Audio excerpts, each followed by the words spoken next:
Hello everyone, પ્રકરણ 7. હવે આપણે જે મુદ્દો પહોંચ્યા છીએ તે સ્વાતંત્ર્ય પહેલાનું ભારતીય અર્થતંત્ર. આગલો વિડીયો એટલા માટે જ મેં બનાવેલો હતો કે તમને પ્રાચીન ભારતનો થોડો પરિચય મળે અને આપણું ભારત કેવું હતું અને પછી એની હાલત કેવી થઈ છે એ હવે જોવાનું છે. અને આ બરાબર બધા જ મુદ્દા હું તમને એની અંદરની, કારણ કે તમે જ્યારે આ આખું ચેપ્ટર એવું છે ને કે એમાં ઘણા બધા આંકડાઓ પણ આવે છે અને એ મુદ્દાઓ પણ ઘણા બધા છે, તો એને એઝ ઇટ ઇઝ વાંચવા જાઓ તો ઘણું બધું ગોટાળો કરી શકો. કારણ કે સ્વતંત્ર પહેલાનું, સ્વતંત્ર પછીનું, એમાં ક્યાંક ને ક્યાંક કંઈક આડાવડું થઈ શકે. એટલે દરેક મુદ્દાનું હું જે બોર્ડ વર્ક કરું એ જ રીતે એને શોર્ટ કીમાં હું લખું તો એને પણ તમારી નોટમાં તમે એ રીતે લખતા જાજો, જેથી યાદ રાખવું સરળ પડે. કારણ કે મેં અહીંયા આખું પેરેગ્રાફમાંથી કીવર્ડ તારવીને લખેલા હોય, તો એટલું યાદ રાખવું તો તમે પણ પરીક્ષામાં પૂછાય ત્યારે આખો પેરેગ્રાફ લખી શકો. એટલે હવે બરાબર સમજાવવું અને બોર્ડ વર્ક કરવું એ સાથે સાથે તમારે લખવાનું છે. પ્રાચીન ભારત કેટલું સમૃદ્ધ હતું, સોને કી ચીડિયા હતું, આખો સુવર્ણકાળ હતો, એ બરાબર આપણને સમજાઈ ગયું છે. હવે જ્યારે વિદેશી પ્રજા ભારતમાં આવી ગઈ અને આપણી ઉપર પેલા વેપાર કર્યો અને પછી શાસન કરવાની શરૂઆત થઈ, પછીથી ભારતના અર્થતંત્રની શું હાલત થઈ એ હવે આપણે ભણવાનું છે. એટલે બરાબર લખજો. સૌથી પહેલા પ્રાચીન ભારતની આખી વાતને થોડાક બેઝ તરીકે મનમાં રાખજો, પછી આપણે એની તુલના કરી શકીએ. એટલે તો સૌથી પહેલા આપણે એક પછી એક મુદ્દા, લગભગ આમાં આપણે 13 મુદ્દા ભણવાના છે. એટલે આ મુદ્દા પણ વધારે છે અને એની અંદર બધી જ વસ્તુઓની સમજૂતી પણ મેં થોડા કીવર્ડ બહાર કાઢીને લખેલા છે. એટલે એ પ્રમાણે ખાસ કરીને બોર્ડ વર્ક હું કરું એ રીતે લખજો. નવનીતમાંથી કે ટેક્સ્ટબુકમાંથી નોટમાં ઉતારા નથી કરવાના. નોટ વારંવાર કહું છું કે નોટ બનાવવાની જ છે અને હું જે સમજાવું અને કહું મારી સૂચના મુજબની બધી નોટ બનતી ગયેલી હોવી જોઈએ, તો જ તમને યાદ રહેશે. એટલે વિડીયો જોવા બેસો ત્યારે પણ ટેક્સ્ટબુક, નોટ અને પેન હાથમાં લઈને જ બેસવાની. સાથે તમે લખતા જશો તો યાદ રાખવું બહુ સરળ થશે. સૌથી પહેલા આપણે સ્વાતંત્ર્ય પહેલાનું ભારતીય અર્થતંત્ર કેવું હતું, તો એમાં સૌથી પહેલા રેલવેની વાત કરીએ. પહેલો મુદ્દો કે સ્વાતંત્ર્ય પહેલા રેલવેની હાલત શું હતી. તો સૌથી પહેલા આપણે રેલવેની વાત કરીએ તો રેલવેની શરૂઆત ક્યારે થઈ એ એમસીક્યુ કે 1 માર્કમાં પૂછાય. એટલે રેલવેની શરૂઆત 16 એપ્રિલ 1853. શરૂઆત 16 એપ્રિલ 1853. એમસીક્યુ માટે મોસ્ટ આઈએમપી થઈ ગયું આ તારીખ. એટલે રેલવેની શરૂઆત 16 એપ્રિલ 1853 માં થઈ. એ સમયગાળામાં શરૂઆત થઈ ત્યારે ક્યાંથી અને ક્યાં સુધીની સૌથી પહેલી મુસાફરી થઈ, તો કે બોરી બંદર, જેને આજનું થાણે કહેવામાં આવે છે, જેને સીએસટી મુંબઈ નું જે સ્ટેશન છે તે, તો બોરી બંદર થી થાણે સુધી. એટલે બોરી બંદર એટલે શું છે, તો કે સીએસટી સ્ટેશન, જ્યાં હમણાં તમે કસાબ વાળું આખું પિક્ચર જોયું હોય એટલે તમને સીએસટી સ્ટેશન આખું યાદ આવશે મુંબઈનું, તો એ બોરી બંદર છે. બોરી બંદર થી થાણે સૌથી પહેલી મુસાફરી 1 માર્કમાં પૂછે તો બોરી બંદર થી થાણે 16 એપ્રિલ 1853. શરૂઆત સૌથી પહેલા બોરી બંદર થી થાણે સુધી ટ્રેનની સૌથી પહેલી મુસાફરી હતી. 1947 માં રેલવેની લંબાઈ કેટલી? 53,000 કિલોમીટર. 1947 રેલવેની લંબાઈ, હું બધા ટૂંકા આખા વાક્યો હોય પેરેગ્રાફમાંથી જુદા કાઢીને લખું છું. 1947 માં જે રેલવેના પાટા છે એની લંબાઈ 53,000 કિલોમીટર. 1947 માં હતી અને એ સમયમાં 68 લાખ પ્રવાસીઓ, આટલી લંબાઈ હતી, 68 લાખ પ્રવાસી એનો લાભ લેતા હતા, એટલે કે એમાં મુસાફરી કરતા હતા. 68 લાખ પ્રવાસીઓને લાભ મળતો હતો અને આ આખી સંસ્થા એ સમયમાં ખાનગી સંસ્થા તરીકે રેલવે હતી. એટલે 68 લાખ પ્રવાસીઓ ને લાભ આપતી ખાનગી સંસ્થા હતી. તો તમારે રેલવેમાં આટલી વસ્તુ યાદ રાખવાની છે. શરૂઆત 16 એપ્રિલ 1853 બોરી બંદરથી થાણે. 47માં રેલવે લાઇનની લંબાઈ 53,000 કિલોમીટર અને 68 લાખ પ્રવાસીઓને લાભ આપતી ખાનગી સંસ્થા તરીકે એની સ્થાપના થયેલી હતી. અને રેલવેનો ભરપૂર ઉપયોગ અંગ્રેજોએ ખૂબ વધારે કરેલો, એક જગ્યાએથી બીજી જગ્યાએ માલ સામાનની હેરફેર કરવા માટે. જ્યારે ઇંગ્લેન્ડમાં ઔદ્યોગિક ક્રાંતિ થઈ પછીથી પોતાનો માલ ઇંગ્લેન્ડમાંથી અહીંયા લાવીને ભારતના ખૂણે ખૂણે પહોંચાડવા માટે એને સૌથી વધારે ઉપયોગ કરેલો તો કે રેલવેનો કરેલો. એટલે રેલવેની સ્થાપના પછીથી એનો વિકાસ કરવાના ઘણા બધા પ્રયાસો કર્યા છે, પણ એ પ્રયાસો ભારત દેશની સુખ સગવડતા માટે નહીં, પણ અંગ્રેજોએ પોતાના લાભ માટે કે પોતાના સ્વાર્થ માટે કરેલા. ત્યાર પછી બીજું છે માર્ગ પરિવહન.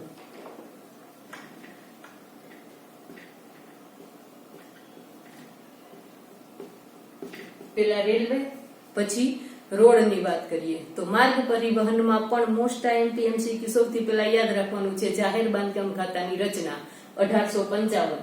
એક આ 1853, પછી 1855 જાહેર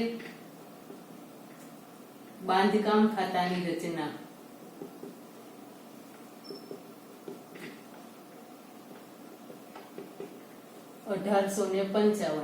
મુદ્દાની રીતે યાદ રાખો ને તો એમસીક્યુ માં આડાઉડું ન થાય, ધ્યાન રાખે કે ભાઈ રેલવેની પહેલા સ્થાપના થઈ છે એટલે મુદ્દામાં પહેલા રેલવે છે તો 1853 એના આવે. ત્યાર પછી 2 વર્ષ પછી 1855 માર્ગ પરિવહન જાહેર બાંધકામ ખાતાની સ્થાપના થઈ.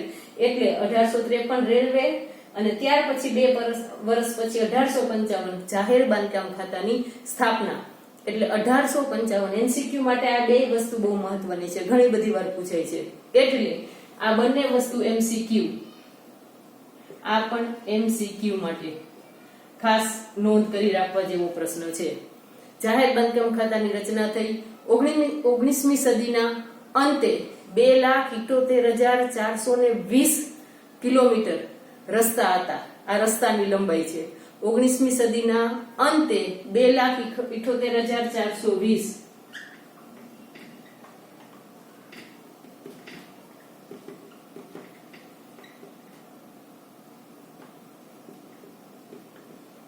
કિલોમીટર રસ્તા ની લંબાઈ. 2,78,420 કિલોમીટર રસ્તાઓ હતા.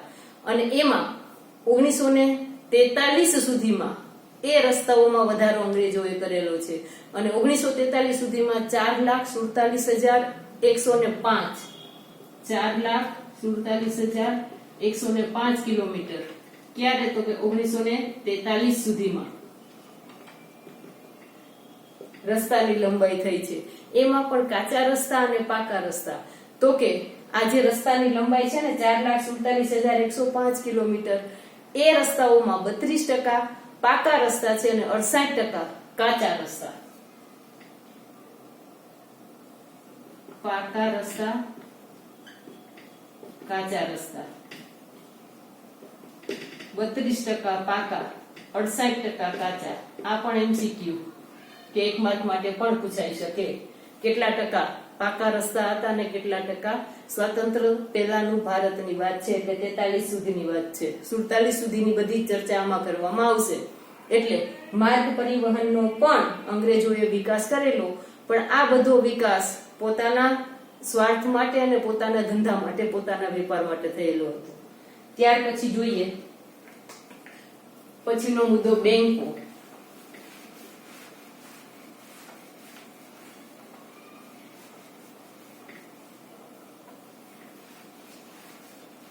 બે મુદ્દા થયા. હવે ત્રીજો મુદ્દો.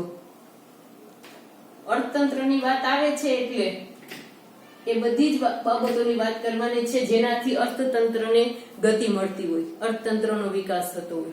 તો બેંકોની વાત કરીએ તો સૌથી પહેલા શરૂઆત, બેંકોની શરૂઆત ક્યારે થઈ? તો કે 1770 શરૂઆત 1770 ખાનગી ક્ષેત્ર તરીકે.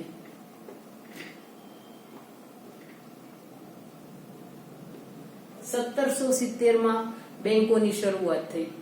1946 સુધીમાં કેટલી બેંકો હતી? તો કે 700 થી વધુ બેંકો 1946 સુધીમાં.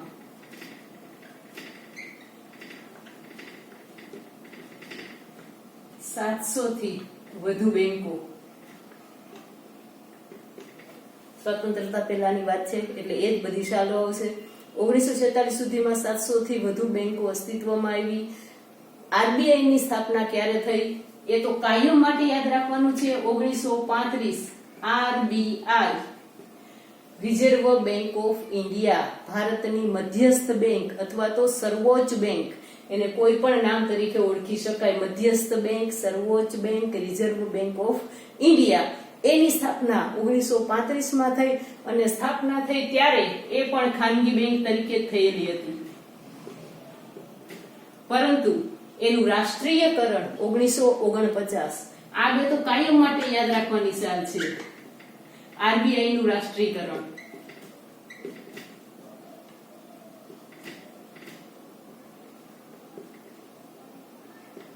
એટલે બેંકોની વાત આવે સ્વતંત્રતા પહેલાની જ્યારે ચર્ચા કરતા હોય ત્યારે, તો કે બેંકની સ્થાપના શરૂઆત ક્યારે થઈ બેંકોની? 1770 માં ખાનગી ક્ષેત્ર તરીકે, ખાનગી બેંક તરીકે. 1946 સુધીમાં કેટલી બેંકો હતી? તો કે 700 થી વધુ બેંકો હતી. 1935 માં આરબીઆઈ ની સ્થાપના થઈ અને સ્વતંત્રતા મળ્યા પછી, આ સ્વતંત્ર પહેલાનું ભારત છે એટલે ટેક્સ્ટ બુકમાં આનો ઉલ્લેખ નથી, પણ હું તમને એ વસ્તુ સાથે યાદ રહીએ એટલે મેં લખ્યું છે. સ્વતંત્રતા 47 માં મળી ગઈ છે અને ત્યાર પછીના 2 વર્ષ પછી રાષ્ટ્રીયકરણ થયું છે. એટલે સ્વતંત્રતા પહેલાના ભારતમાં આ વસ્તુનો ઉલ્લેખ કરવાની જરૂર નથી, આની કરવાની છે 1935 ની. પણ સ્થાપના, આરબીઆઈ ની સ્થાપના અને એનું રાષ્ટ્રીયકરણ એ કાયમ માટે યાદ રાખવાની આ સાલ છે. એટલા માટે આ બંને સાલ સાથે હું લખું છું અને સાથે જ યાદ રાખું. સ્થાપના બોલું તો મને અંદરથી એની રાષ્ટ્રીયકરણ એની આપોઆપ જ યાદ આવી જાય. એટલે તમને પણ સ્થાપના લખો ત્યારે રાષ્ટ્રીયકરણ આપોઆપ યાદ રહી જવું જોઈએ. ત્યાર પછી ચોથી બાબત, સામાજિક માળખું.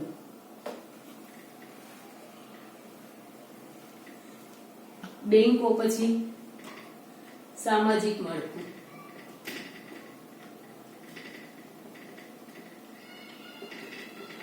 તો એ સમય એવો હતો કે જ્યારે આપણે બહુ જૂની પુરાણી રૂઢિ અને પરંપરામાં જીવતો હતો આખો દેશ.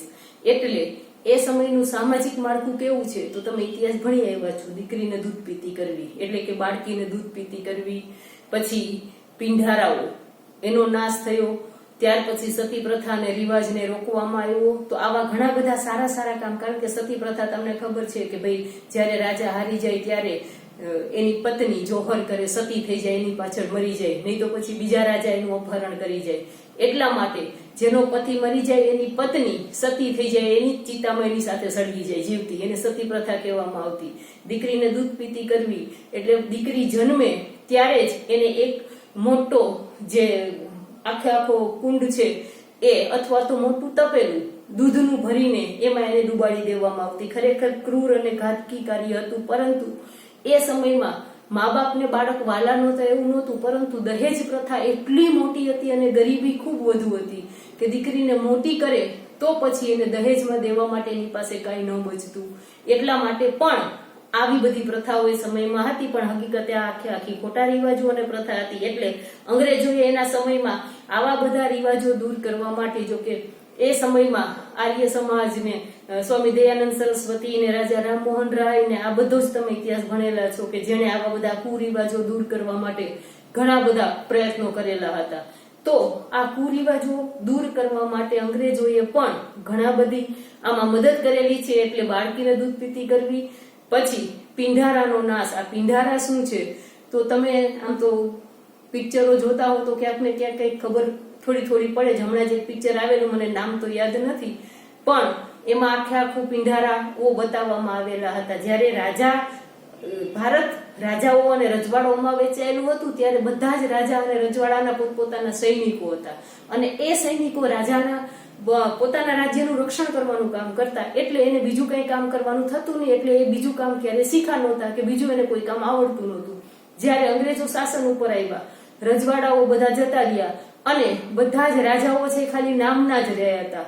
અને એટલા માટે એ બધા જ સૈનિકો કે જેની પાસે કઈ કામ ન રહ્યું અને પછી જાણે એને થયું કે પોતાની નોકરી છીનવાઈ ગઈ, તો પછી એમ કહી શકીએ ને કે ભાઈ એ એનાથી ત્રાસી ગયા હતા અથવા તો એને બંધ પોકારી ગયા હતા. એટલા માટે એ લોકો એવું કરતા કે ભાઈ સમૃદ્ધ હોય એને લૂંટે, અને એ પિંઢારા છે એને એનો હક કે આમાં અમારો હક છે, કારણ કે એને યુદ્ધ કરતા ને મારતા અને બહાદુરી બતાવતા ને બીજાને લૂંટી લેતા ને આવું બધું એને ફાવતું હતું. એટલા માટે એ લોકો જે તે પ્રદેશમાં રહેતા હોય ત્યાંના લોકોને કનડગત કરતા, એને લૂંટી લેતા, અને એને કોઈ ને કોઈ રીતે લોકોએ એના જીવન ગુજરાન માટે કંઈક ને કંઈક આપવું પડતું. એટલે એવી પ્રથા હતી, એનો પણ અંગ્રેજોએ નાશ કર્યો. એના સામે પણ કાયદાઓ બનાવ્યા, એટલે બાળકીને દૂધ પીતી કરવી, પિંઢારા પ્રથા, સતી પ્રથા, આવા બધા જે કુરિવાજો છે એને દૂર કરવામાં અંગ્રેજોએ મદદ કરેલી હતી. એટલે સામાજિક માળખામાં ઘણો બધો બદલાવ એ સમયમાં આવ્યો. ત્યાર પછી ખેતી. 5 તો ખેતી ક્ષેત્રમાં શું આવે છે? જો આની અંદર લખવાનું દીકરીને દૂધ પીતી કરવી, સતી પ્રથા, આ બધા જ રિવાજો દૂર કર્યા. એટલા માટે એમાં તમારે આ 2-4 બાબતો લખી નાખવાની છે. બાળકીને દૂધ પીતી કરવી,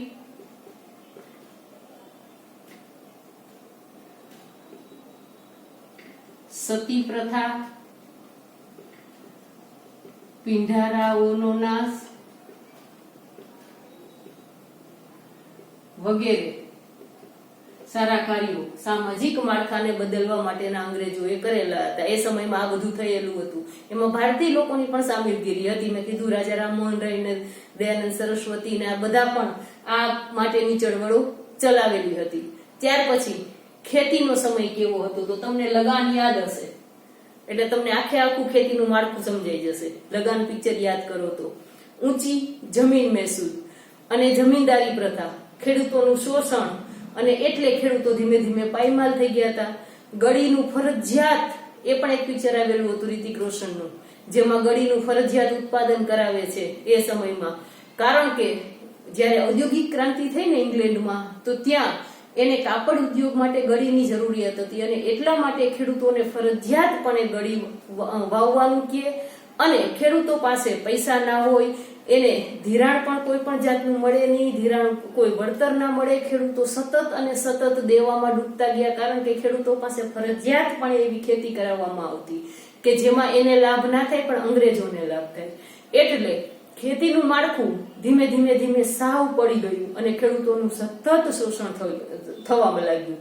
એટલે જમીન મહેસૂલનો ઊંચો દર, જમીનદારી પ્રથા, જમીનદારો ગરીબ ખેડૂતોનું શોષણ કરે, અને રાજા જ્યાં હતા ત્યાં નામ માત્ર ના હતા, કારણ કે ત્યાં મહેસૂલ તો બધું રાજા ઉઘરાવીને અંગ્રેજોને દઈ દેવાના હતા, અને પ્રજાના કાર્યો રાજાએ કરવાના. તો એની પાસે આવક ના હોય તો કામ કેમ કરે? તમને આખી વસ્તુઓ લગાન પિક્ચર યાદ કરો, કારણ કે તમને ભણવા કરતા ફિલ્મમાંથી જોવો એ વધારે યાદ રહે છે. એમાં તમને આ મુદ્દો આખો સમજાઈ જશે કે એ સમયમાં ઊંચું જમીન મહેસૂલ, જમીનદારી પ્રથા, ખેડૂતોનું શોષણ, આ બધા મુખ્ય મુદ્દા છે. ઊંચું જમીન મહેસૂલ, જમીનદારી પ્રથા, આથી ખેડૂતોનું શોષણ, અને ખેડૂતોનું શોષણ થયું એટલે ખેડૂતો પાયમાલ થયા,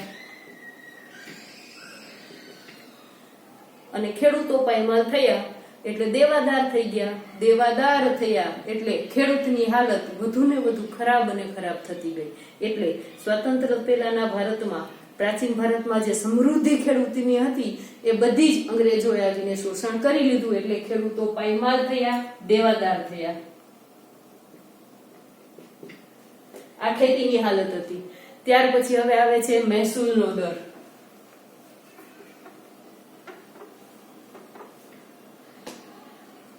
છઠ્ઠું, મહેસૂલનો દર.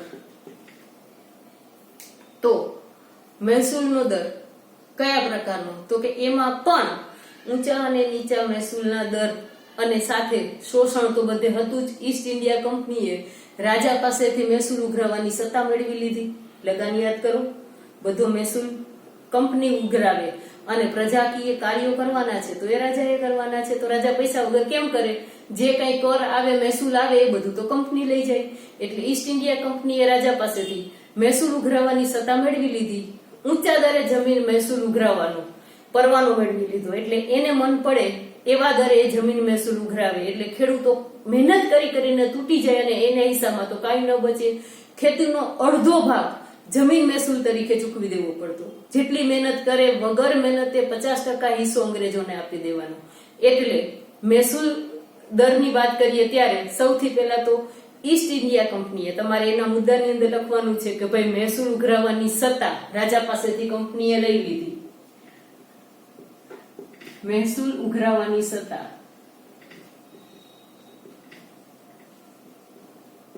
ઈસ્ટ ઇન્ડિયા કંપનીએ લઈ લીધી.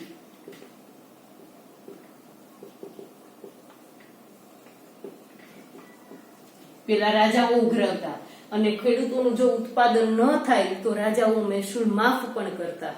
પરંતુ ઈસ્ટ ઇન્ડિયા કંપનીને તો બસ પૈસા સાથે જ મતલબ હતો. એટલે તમારે ઉત્પાદન થાય કે ન થાય એને એનું જે મહેસૂલ નક્કી કરેલું છે એ આપવું જ પડે.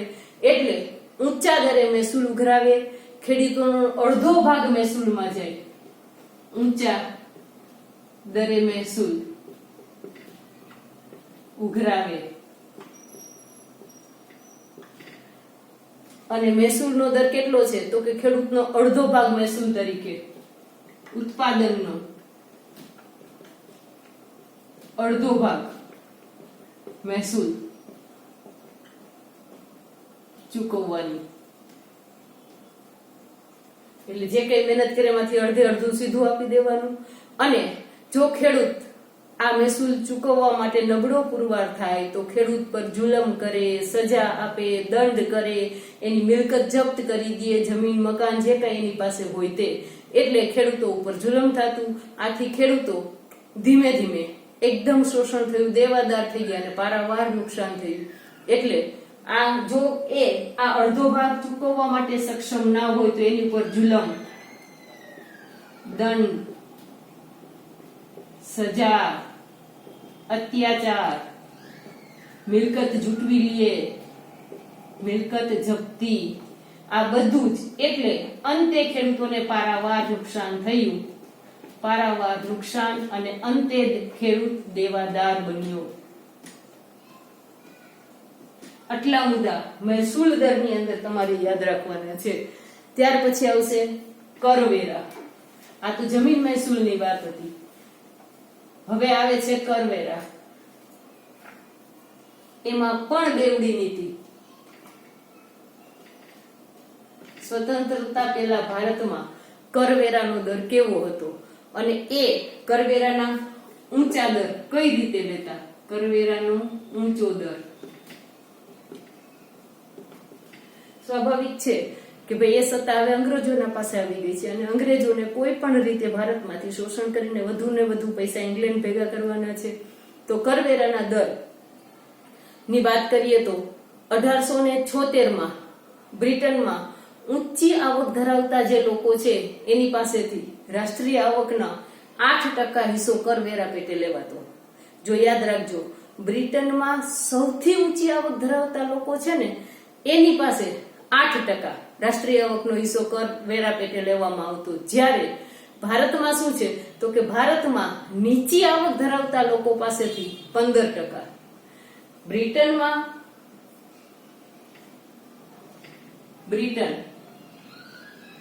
અને ભારત સૌથી ઊંચી આવક વાળા પાસેથી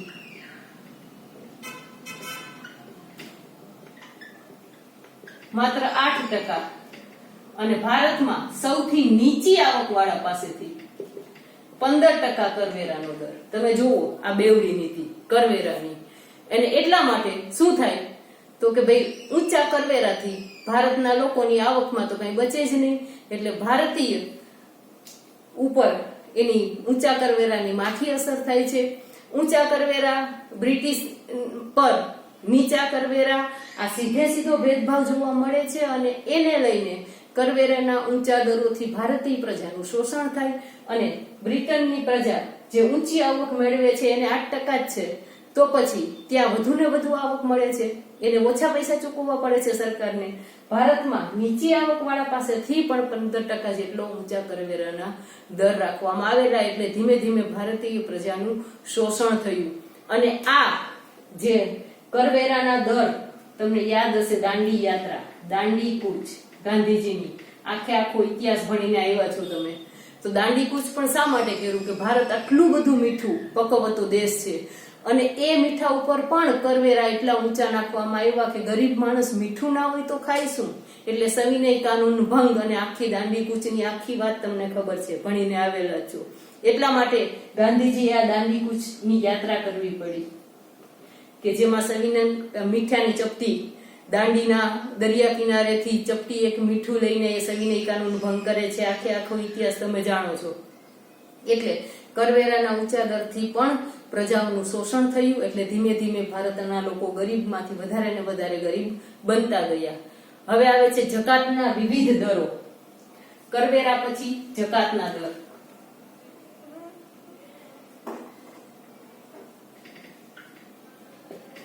જકાતના વિવિધ દરો. તો એમાં પણ એ જ નીતિ છે. જકાતમાં દર પણ જુદી જુદી રીતે લેવામાં આવતા. 1716માં ઈસ્ટ ઇન્ડિયા કંપનીએ મુઘલ રાજા પાસેથી જકાત માફી મેળવી લીધી. સૌથી પહેલા તો એની સાથે સારા સંબંધો કરી લીધા અને એટલે રાજાને રાજા તરીકે રહેવા દીધા. રાજા પોતાની રીતે એશો આરામથી જીવે, પરંતુ એની પાસે વાટાઘાટો કરીને એને સૌથી પહેલા તો એ બાબત માટે મનાવી લીધા કે ભાઈ આ કંપનીએ કોઈ પણ પ્રકારનો જકાત ભરવો નહીં પડે. એટલે મુઘલ રાજાઓનું સામ્રાજ્ય હતું એ સમયમાં, જ્યારે અંગ્રેજો આવ્યા ત્યારે 16મી સદીથી 19મી સદી. તો એ સમયમાં એને સૌથી પહેલા તો આ જકાત મુક્તિ માટેની પરવાનગી લઈ લીધી રાજાઓ પાસેથી. એટલે 1716માં ઈસ્ટ ઇન્ડિયા કંપનીએ મુઘલ રાજા પાસેથી જકાતની માફી મેળવી લીધી. પછી જે જકાતની માફી મેળવી લીધી એને તો જ્યારે ભારતના વેપારીઓએ તો જકાત ભરવી પડતી, જે અંગ્રેજોએ જકાત ભરવી ન પડે અને આપણા જ દેશમાં આપણા વેપારીઓએ જકાત ભરવી પડે, તો ભારતના વેપારીઓએ જકાત ભરવી પડતી. ભારતમાં સુતરાઉ કાપડના નિકાસ પર 15% જકાત અને બ્રિટનની સુતરાઉ કાપડ અને એની આયાત પર 2.5% જેટલી જકાત. જોવો આ જકાતનો દર. ભારત માટે જકાત 15% અને બ્રિટન માટે 2.5%. આથી સુતરાઉ કાપડનો વેપાર પણ પડી ભાંગ્યો. જુઓ તમે આ બે વસ્તુની સરખામણી કરીએ તો સૌથી પહેલા તો 1716, આમાં લખવાનું છે 1716 મુઘલ રાજા પાસેથી શું માફી કરી લીધી? તો કે ભાઈ એની પાસેથી જકાત માફી મેળવી લીધી. જકાત માફી મેળવી લીધી અને ભારતીય લોકોએ તો જકાત ચૂકવવી જ પડતી હતી. એટલે એને કોઈ પણ વસ્તુની જકાત મેળવવાની નહોતી, આપવાની નહોતી. તો એ સમયમાં ભારત સુતરાઉ કાપડની નિકાસ કરે તો નિકાસ માટે એને 15% જકાત, સુતરાઉ કાપડ ભારતને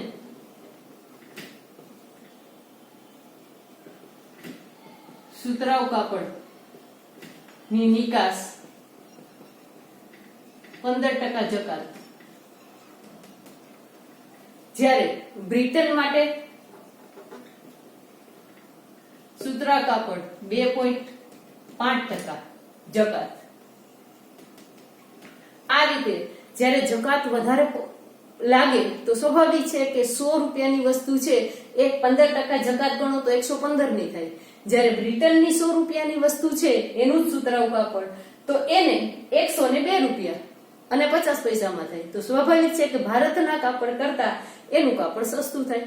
તો ભારતનું કાપડ ન વેચાય અને એનું કાપડ વેચાય. તો સ્વાભાવિક છે આ રીતે સુતરાઉ કાપડનો આખો ઉદ્યોગ પડી ભાંગ્યો. આ દરને લઈને સુતરાઉ કાપડનો ઉદ્યોગ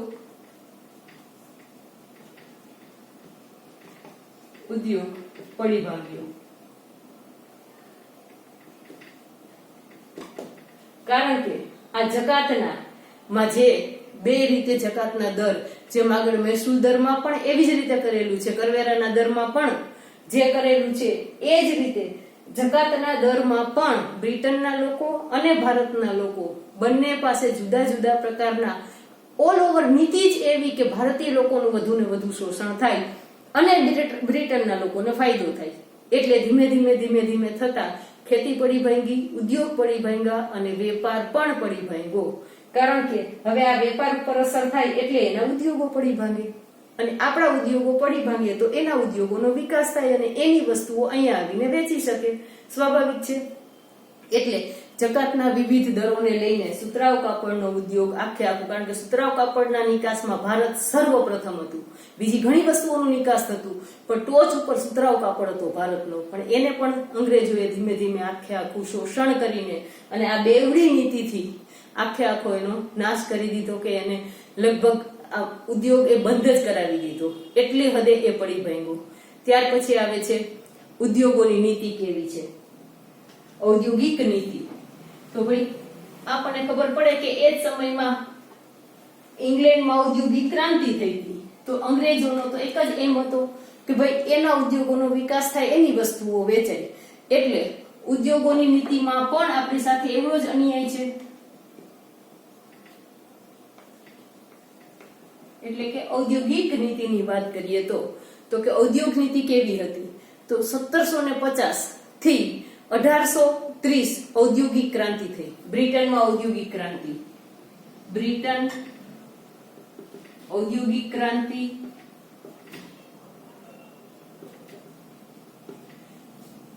આ સાલ કે 1 માર્કના પ્રશ્ન તરીકે પણ યાદ રાખવાનું છે. બ્રિટનમાં ઔદ્યોગિક ક્રાંતિ ક્યારે થઈ? 1750 થી 1830.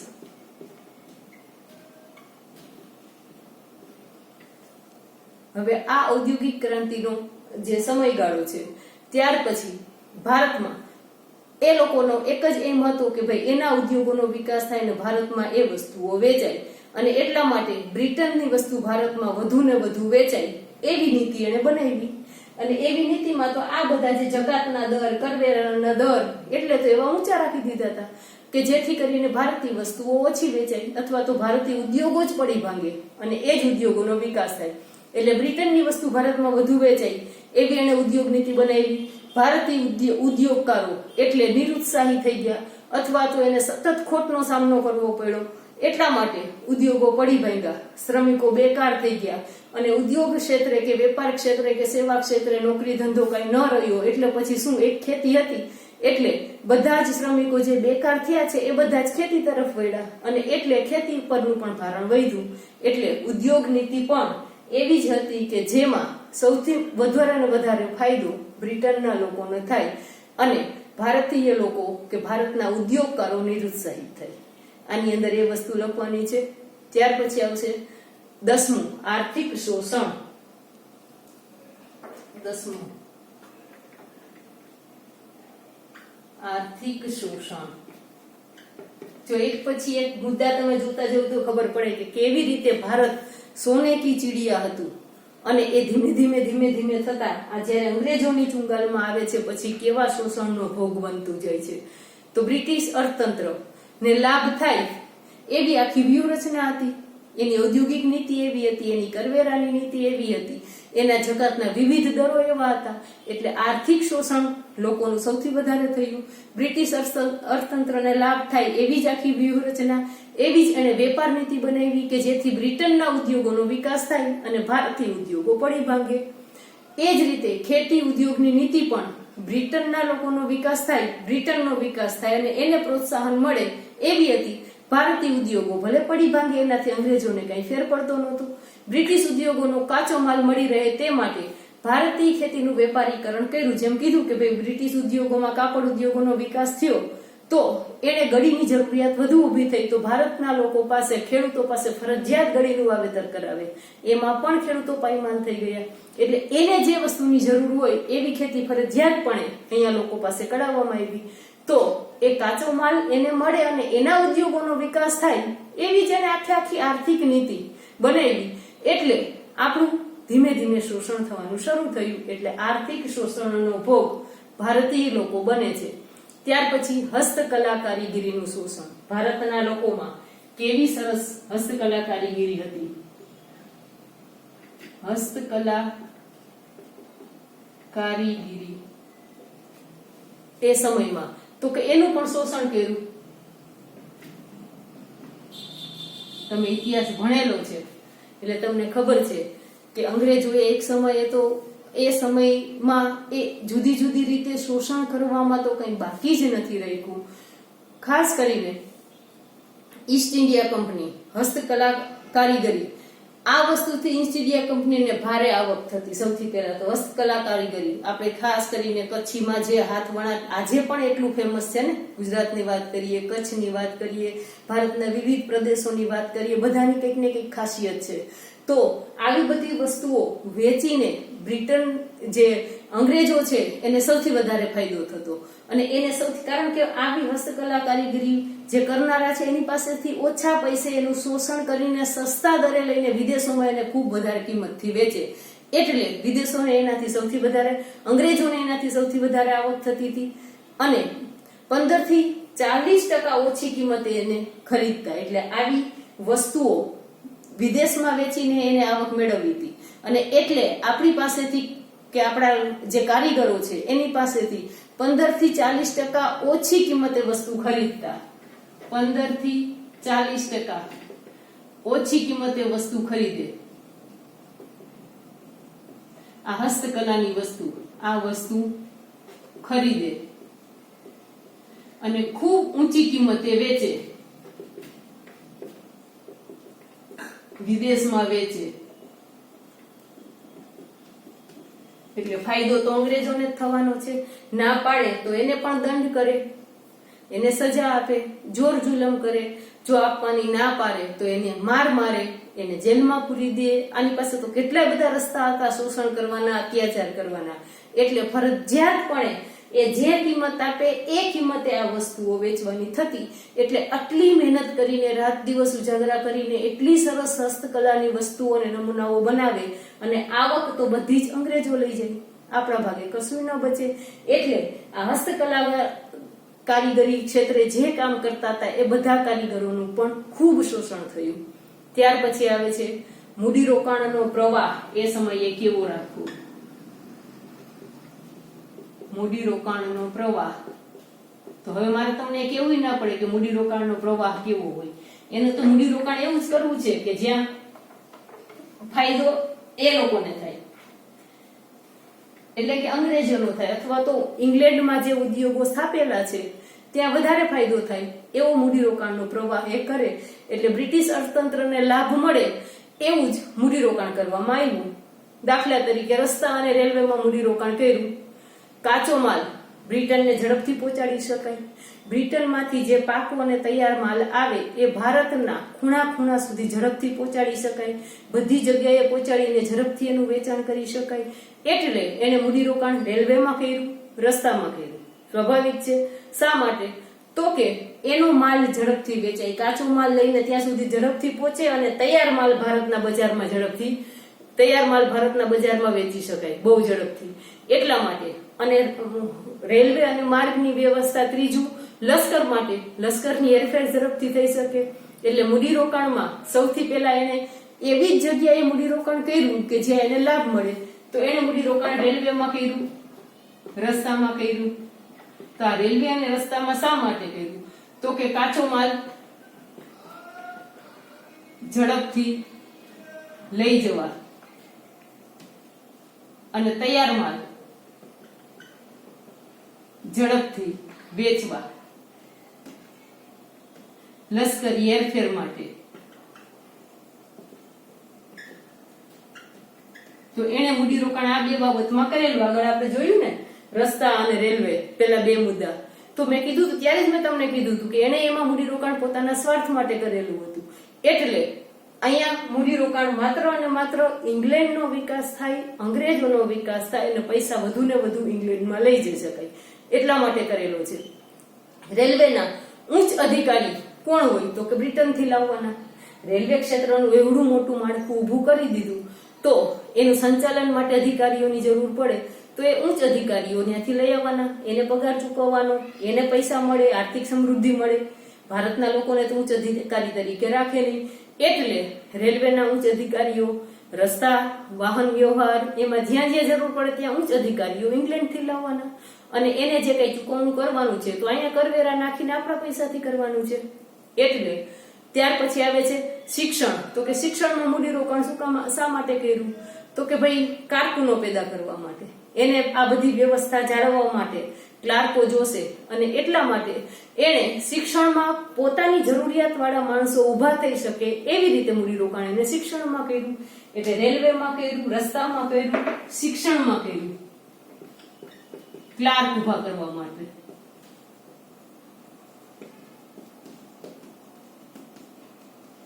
એટલે બધું જ મૂડીરોકાણ એને પોતાની જરૂરિયાતો બરાબર ગણીને પછી કરેલું છે. અને આ બધી જ મૂડી બ્રિટનમાંથી ઊંચા વ્યાજે લઈ આવે અને તેનો બોજો ભારતના માથે આવે. કારણ કે પાછા તો એવું કેમ કે આ બધું અમે તમારા દેશ માટે કરીએ છીએ, તમારા રેલવે, તમારા રસ્તા, તમારું શિક્ષણ, ભારતના લોકોનો વિકાસ કરવા માટે કરીએ છીએ, તો પછી આના માટે કેવડી મોટી મૂડી જોશે. તો એ મૂડી રોકાણ બ્રિટનમાંથી લઈ આવે, ઊંચા વ્યાજના દરે લઈ આવે, આપણા ઉપર ઊંચા વ્યાજને કરવેરા નાખે, અને એ વળી પાછા પૈસા વ્યાજ પણ બ્રિટનમાં જ જાય. આખી નીતિ જ શોષણ કરવાની નીતિ હતી. એટલે મૂડીરોકાણનો પ્રવાહ પણ એવો જ હતો કે જેમાં બ્રિટનને લાભ થાય. 13મો મુદ્દો અને છેલ્લો મુદ્દો. બહુ 13 મુદ્દા છે એટલે આખો પ્રશ્ન જ સ્વાતંત્ર્ય પહેલાનું ભારતીય અર્થતંત્ર બહુ મોટું અને વિશાળ થઈ જાય છે. વિવિધ ભરણાનો બોજો.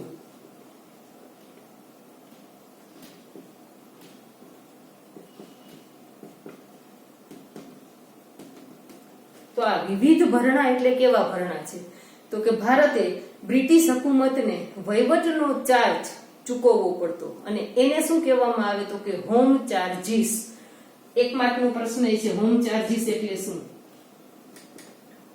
હોમ ચાર્જીસ કોને કહેવાય? તો કે ભારતની પ્રજાને સાચવે છે, રોડ, રસ્તા, વાહન વ્યવહાર, આ બધી જ વસ્તુઓનું એ ધ્યાન રાખે છે. તો એના માટે એ વહીવટ કરે છે ભારતની પ્રજાનો, અને એટલા માટે એને વહીવટનો ચાર્જ બ્રિટિશ હુકુમતને ચૂકવવો પડે. એને વહીવટના ચાર્જને શું કહેવાય? હોમ ચાર્જીસ, જેને ભરણા તરીકે ઓળખવામાં આવે. હોમ ચાર્જીસ, વહીવટનો ચાર્જ, જેને ભરણા તરીકે ઓળખવામાં આવે, ઓળખાય. એટલે 1 માર્કનો પ્રશ્ન છે. ભારતીય અહીંયા એ સત્તા સ્થાપન કરેલી છે, અને ભારતને બ્રિટિશ હુકુમતને વહીવટ કરવા માટે ચાર્જ ચૂકવવો પડે, કારણ કે એ જાણે આપણું ધ્યાન રાખે છે, આપણા વાલી છે એ પ્રમાણે. અને એટલે એને આવા હોમ ચાર્જીસ નક્કી કરેલા છે. અને હવે તમે હોમ ચાર્જીસ જોશો તો પણ તમને ખબર પડશે કે જેમ કે બ્રિટિશ અધિકારીનો પગાર, પેન્શન, ભથ્થા, લશ્કરી ખર્ચ, દેવા પર વ્યાજ, આ બધું જ ભારતની પ્રજા ઉપર કરવેરા નાખીને એ રીતે ચૂકવવાનું. એટલે ભારતે ચૂકવવાનું, કારણ કે એના અધિકારીઓ આપણા માટે અહીંયા કામ કરે છે, એનું લશ્કર આપણા માટે કામ કરે છે. એટલા માટે એના અધિકારીઓને જે ચૂકવવામાં આવે પગાર, પેન્શન, ભથ્થું, ભાડા, આ બધા જ, અને જે મૂડીરોકાણ કરે છે અને મૂડી ત્યાંથી લઈ આવે છે બ્રિટનમાંથી, તો એની ઉપરનું વ્યાજ, આ દેવાની ચૂકવણી, આ બધું જ ભારતે કરવાનું છે. જેના આધારે બનતું બજેટ પાછું બ્રિટનમાં રજૂ થાય. આ જ્યારે આ ભરણા, બોજો, ભારતની કેટલી આવક, કેટલા કરવેરા, આ બધું નક્કી કરે ને, એ બજેટ પણ પાછું બ્રિટનમાં રજૂ થાય. અને એ બજેટમાં 1924-25માં 300 લાખ પાઉન્ડ ચૂકવવાના ભારતે થયેલા હતા, અને 1945માં 1350 લાખ પાઉન્ડ ચૂકવવા પડ્યા ભારતે આવા વિવિધ ભરણાના બોજા માટે. તમે જુઓ, 24-25માં 300 લાખ પાઉન્ડ ચૂકવા, 1924-25 300 લાખ પાઉન્ડ ચૂકવ્યા ભારતે. અને ત્યાર પછી 1945માં સ્વતંત્રતા પહેલા 45માં 1350 લાખ પાઉન્ડ, કેવડી રકમ ત્યારે ચૂકવી, પછી ભારત આઝાદ થયું છે. આ ભરણા પેટે, વહીવટી ખર્ચા પેટે ભારતે ચૂકવેલા છે. એટલે આથી ભારત વધારે ને વધારે ગરીબ જ થાય અને બ્રિટન અમીર થતું ગયું, કારણ કે અહીંથી શોષણ કરીને બધા પૈસા ત્યાં જતા રહ્યા. આથી ભારતમાં ખેતી, ઉદ્યોગ, વેપાર બધું જ પડી ભાંગ્યું, અને ભારતીય અર્થતંત્રની હાલત બિલકુલ કંગાળ થઈ ગઈ. આ 13 મુદ્દા તમારે આ જ રીતે નોટમાં લખવાના છે. બરાબર ભારતીય અર્થતંત્ર સ્વતંત્રતા પહેલાનું કેવું હતું, કારણ કે જે સોને કી ચીડિયા હતી એ કેમ કરતા શોષણ થઈને આપણે સાવ એટલે સાવ પાયમાલ થઈ ગયા, એ આખું વિવરણ આની અંદર છે. બરાબર લખી દેજો, વાંચી લેજો, યાદ કરી લેજો. સ્વાતંત્ર્ય પછીનું ભારત હવે પછીના વિડીયોમાં. નમસ્તે.